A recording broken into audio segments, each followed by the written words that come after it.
surat tanda register pekerja itu hampir mirip-mirip dengan SIKM waktu kita menerapkan pada saat Hari Raya Idul Fitri. Nah ini ya untuk ya memberikan pemahaman kepada para pekerja-pekerja yang di luar esensial dan di luar kritikal agar tidak melakukan aktivitasnya karena memang 100% mereka harus WFH. Nah, yang kita batasi adalah pergerakan pekerja-pekerja tersebut. Tetapi pekerja-pekerja yang memang masuk dalam sektor esensial maupun sektor kritikal itu dibolehkan dengan membawa surat tanda registrasi pekerja, dengan diharapkan tidak ada pekerja-pekerja yang di luar itu bisa masuk DKI Jakarta. Seperti itu sebenarnya sih. Baik, Pak Andri, selain itu dikatakan juga oleh Kemendagri bahwa bagi mereka yang kerja di sektor non-esensial yang masih harus dipaksa untuk ngantor, ini bisa dapat melakukan pengaduan. Nah, prosedur pengaduannya sendiri seperti apa dan juga kemana nih kira-kira para pekerja dapat mengadukan?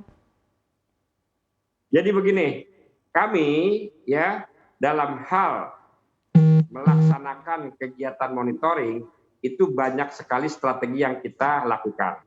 Yang pertama ya dengan kita melakukan penjadwalan monitoring. Nah, yang kedua kita ya juga melakukan monitoring berdasarkan pengaduan masyarakat termasuk dengan CRM yang ada. Nah, yang ketiga kita memang ya sudah menyiapkan sistem khusus dengan Bitly sehingga karyawan-karyawan tersebut bisa mengadukan apabila dalam penerapan ketentuan masih dilanggar dalam perusahaan.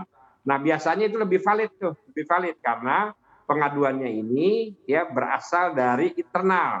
Nah, internal kan yang lebih tahu nih. Nah, ini sebenarnya saya hanya ingin memberikan saran yang masukan kepada pimpinan perusahaan terhadap karyawan-karyawan yang melakukan ya pelaporan. Jangan diberikan sanksi, malah diberikan penghargaan. Kenapa? Karena perusahaan pekerja-pekerja tersebut atau karyawan-karyawan tersebut sangat terpeduli terhadap kesehatan lingkungan pekerjaannya, seperti itu. Jadi memang ya lebih efektif kita mendapatkan laporan dari internal perusahaan. Demikian. Baik, kalau untuk perusahaan-perusahaan yang masih melanggar aturan ini di tengah PPKM darurat, kami ketahui juga ada kemungkinan akan dipasal secara pidana, begitu ya. Seperti apa prosedurnya terkait dengan hal ini, Pak Andri?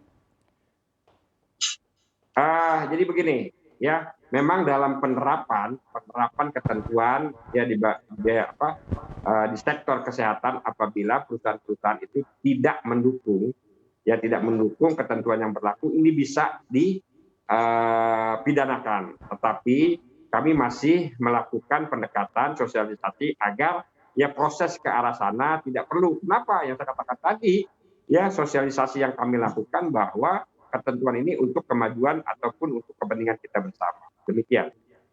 Baik, kalau untuk aturan-aturan sendiri bagi sektor esensial, Pak Andri, apakah ada aturan-aturan yang diberlakukan seperti mungkin disinfektan setiap harinya atau mungkin tes antigen secara berkala atau seperti apa, Pak Andri? Jadi memang dalam surat kami SK ya Kepala Dinas Tenaga Kerja, Transmigrasi dan Energi nomor 1881 tahun 2021 itu sudah ada panduannya. Ya, sudah ada panduannya, kategori-kategori protokol kesehatan yang harus ditaati. Untuk informasi lebih lengkap dan berita terkait, klik link yang ada dalam deskripsi. Dan jangan lupa untuk install aplikasi CNBC Indonesia di App Store dan juga Play Store. Jangan lupa subscribe ya.